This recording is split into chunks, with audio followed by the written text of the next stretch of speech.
اسكندراني لفقرة مهمة جدا جدا. الحقيقة نجم هذه الفقرة لما بيطلع في الوسط الأدبي في أي أمسية ثقافية الحقيقة بيصول ويجول كده وكأنه فارس همام في ميدان التاريخ الفني. الحقيقة يعني هو استحق عن جدارة لقب يعني ميكي ماوس الإسكندرية. هو بالفعل محب لهذا البلد بحب شديد جدا جدا.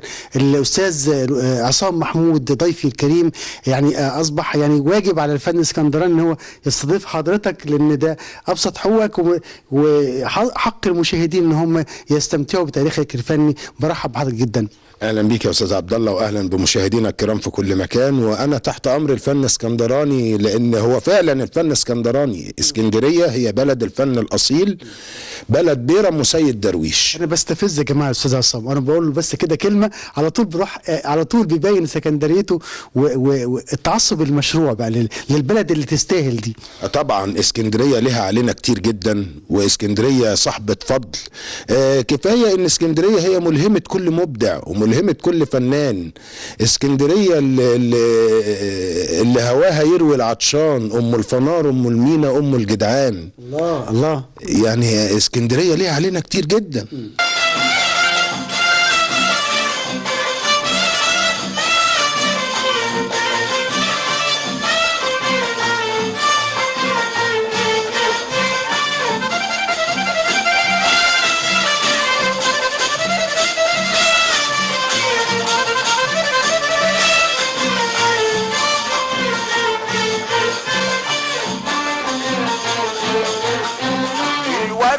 الياسمين والفل بيصبحوها على ست الكل. الورد والياسمين والفل بيصبحوها على ست الكل. والحلوة في الدوب الوردي بحسنها تصبح وتطل. اسكندرية ست الكل.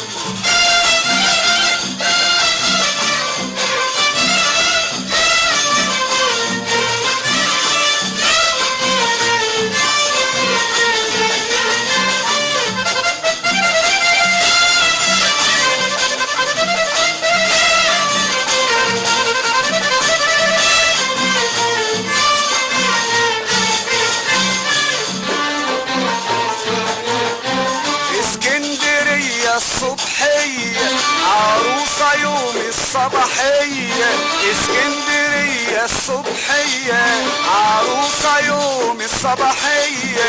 والفجر طالع يغازلها بشوق وحب وحنية.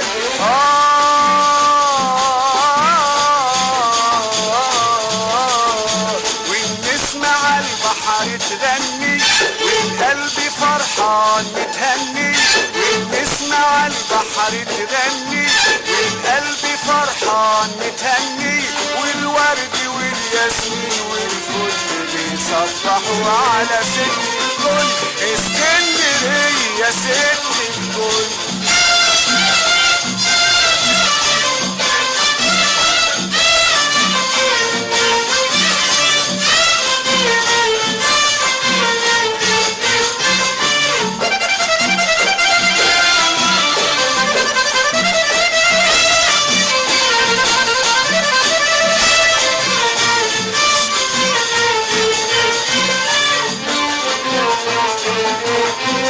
سلام على الطير الشادي طاير يسبح للهادي. يا سلام على الطير الشادي طاير يسبح للهادي. وخطاوي عالرزق التسعة الله أكبر يا بلادي.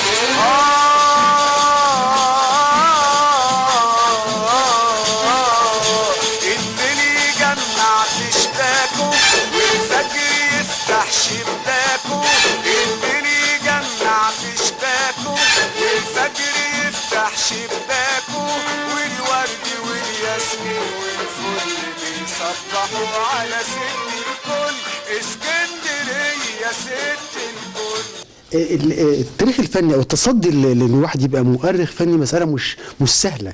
يعني اعتقد ان حضرتك برضو لو حد محب لهذا الامر لازم تنصحه ان عليه ان هو يراعي 1 2 3 علشان فعلا يتقال ده مؤرخ فني. عليه بكثرة القراءة والاطلاع، لازم طول الوقت يبقى مذاكر، لازم يلتحم بالفن نفسه، يعني يعرف فنانين، يحاور فنانين، يبدأ يقرأ تاريخهم، ياخد المعلومات من مصادرها الشرعية، من الأبواب الرئيسية بتاعتها. يعني أنا عايز أتكلم عن فنان بعينه، ممكن أخد منه هو.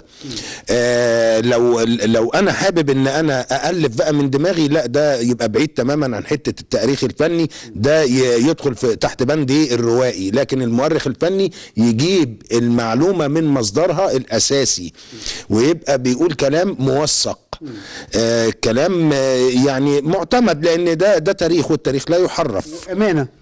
طبعا التاريخ لا يحرف. دي حاجة. الحاجة التانية لازم يبقى عنده شيء من الذكاء. الذكاء ان انا اشوف الوقت ده مناسب ليا اتكلم في ايه واتكلم عن ايه. الناس اللي قاعدة قدام مني محتاجين مني اقول لهم ايه. في حاجة معينة لازم اوضحها، بختار التوقيت المناسب ان انا اتكلم فيه علشان خاطر اوضح شيء مهم جدا لازم يوصل للناس. ممكن يا فندم يمكن يحصل ان حضرتك تبقى رايح محضر حاجه وتلاقي الجو العام بيلزمك بتغيير لحاجه تانية وتكون جاهز برضو؟ كتير جدا بتحصل. ببقى ماشي من هنا محضر معايا موضوع مثلا عن موقف معين، او عن ذكرى وفاة فنان، او ذكرى ميلاد او عيد ميلاد فنان، ولكن وانا ماشي في الطريق ممكن الاقي اغنية. الاغنيه دي تحتاج مني توضيح، لازم اوضح للناس. شاعر استفزك بقصيده واتكلم عن حد معين فتغير مسار اللي كنت عايز تقوله. وممكن حاجات تبقى مغلوطه بتحصل في الندوه، بقوم لا يا جماعه دي بالظبط يا جماعه، لا ديت مش كده، دي كده كده كده كده، واحكي قصتها واقول ده هي حصلت امتى وازاي. يعني بتحصل ساعات ان الواحد يبقى محضر ويروح يقول حاجه مخالفه خالص اللي هو محضره.